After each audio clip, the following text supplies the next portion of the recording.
पुण्यातील कुख्यात गुंड गजा मारणे यांना आपल्या पत्नीला निवडून द्या अशा स्वरूपाचे फोन कॉल्स काही मतदारांना केल्याची धक्कादायक बाब समोर आली आहे। पुणे पोलीस आयुक्त अमितेश कुमार यांनी पालिका इलेक्शनमधील या गुन्हेगारी प्रभावाची गंभीर दखल घेतली आहे। पाहुयात पुण्यात नेमकं चाललंय तरी काय। पत्नीला निवडून द्या, गजा मारणेंचे मतदारांना फोन।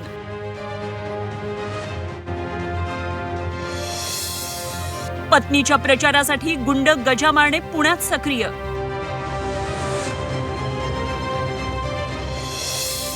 मतदारांना फोन केल्यानंतर मारणेला पोलिसांची तंबी। मोक्कात अटकेत असलेला गुंड गजा मारणेला ऐन इलेक्शनच्या तोंडावर जामीन मिळाला। अजित पवारांच्या राष्ट्रवादीकडून गजा मारणेच्या पत्नीला उमेदवारी देण्यात आली आहे। त्यामुळे गजा मारणे त्याच्या पत्नीचा प्रचार करू शकतो हे पोलिसांच्या लक्षात आल्यानंतर गजा मारणेला पुणे पोलीस आयुक्तालयाच्या हद्दीत राहण्यास प्रतिबंध केला। त्यामुळे गजा मारणे भुगावात राहतोय। मात्र तिथूनही तो पत्नीला निवडून देण्यासाठी मतदारांना फोन करत असल्याची माहिती पोलीस आयुक्तांना मिळाली आहे। गुंड गजा मारणे याला जामीन जरी मिळाला असला मोकामधनं तरी त्याला पुणे क्राईम ब्रँचनं त्याला पुणे पोलीस आयुक्तालयाच्या हद्दीत यायला बंदी घातलेली, म्हणून तो सध्या भुगावला राहतो। त्याच गजा मारण्याची पत्नी जयश्री मारणे ही भुसारी कॉलनीमधून प्रभाग क्रमांक 10 मधून घड्याळाच्या तिकीटावर उभी आहे। त्याच गजा मारण्याने तिच्या प्रचारासाठी त्या भागातल्या काही मतदारांना फोन करण्याची माहिती पोलीस आयुक्त अमितेश कुमार सर यांना मिळाली होती। त्यानुसार त्यांनी लगेच गजा मारण्याला दम देऊन ते सगळं थांबवलं। पण या संदर्भात ऑफिशियल तक्रार देण्यासाठी अजूनही कोणी समोर आलेलं नाही। पण या निमित्ताने पुण्याच्या इलेक्शनमधील गुंडांच्या धमकीचा वापर पुन्हा एकदा समोर आल्याचं पाहायला मिळते। गजा मारणे मतदारांना फोन करत असल्याची माहिती मिळताच कोथरूड पोलीस सतर्क झाले। ज्या लोकांना गजा मारण्याचे फोन आले असतील त्यांनी पोलिसांकडे तक्रार करावी असं आवाहन पुणे पोलिसांकडून करण्यात आलंय।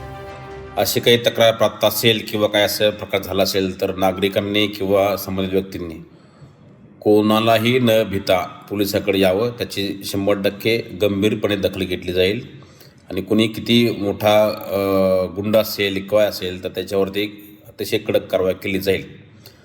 कोणत्याही स्वरूपामध्ये गुन्हेगारी स्वरूपाचे किंवा ज्याचं गुन्हेगारी रेकॉर्ड आहे अशा व्यक्तींना जर कुणी इलेक्शनमध्ये कुणी धमकवत असेल तर त्याचा योग्य तो बंदोबस्त पोलीस करतील। धक्कादायक बाब म्हणजे अजित पवारांच्या राष्ट्रवादीकडून थेट गुंडांना उमेदवारी देण्यात आली आहे, तर काही ठिकाणी गुंडांच्या कुटुंबातील सदस्य राष्ट्रवादीकडून निवडणुकीच्या रिंगणात आहेत। त्या गजा मारणेची पत्नी जयश्री मारणेला पुण्याच्या प्रभाग क्रमांक 10 मधून तिकीट दिले। दरम्यान यावरून केंद्रीय मंत्री मुरलीधर मोहोळ यांनी अजित पवार यांच्यावर टीका केली आहे। गजा मारण्याच्या टोळीने मारले, त्यानंतर तुम्ही मोकोका लावला, आवाज उठवला। तोच गजा मारणे बाहेर त्याची बायको इलेक्शन लढते आणि तो आता ऑपरेट करतोय बाहेर राहून, मुळशीत राहून, असा आरोप होतोय। मला वाटतं आता त्याला या लोकांना ज्यांनी उमेदवारी दिली हा प्रश्न त्यांना विचारला पाहिजे। आता स्पष्ट कोण चिन्ह काय तुम्ही सांगा की आता चिन्ह तुम्हाला माहित नाही का? ते ज्यांचं चिन्ह आहे ज्यांनी उमेदवारी दिली त्यांना हा प्रश्न विचारला पाहिजे। आणि तेच सांगतोय, तेच कोयता गँग म्हणतात चाललं का? मग मी तेच सांगितलं, आता किती वेळा तेच सांग। आता ज्यांनी त्यांनी आत्मपरीक्षण केलं पाहिजे। गुंड गजा मारणे तळोजा जेलमधून सुटला त्यावेळी त्यानं हिरो स्टाईल एक्सप्रेस वेवर रॅली काढून मोठी हवा केली होती।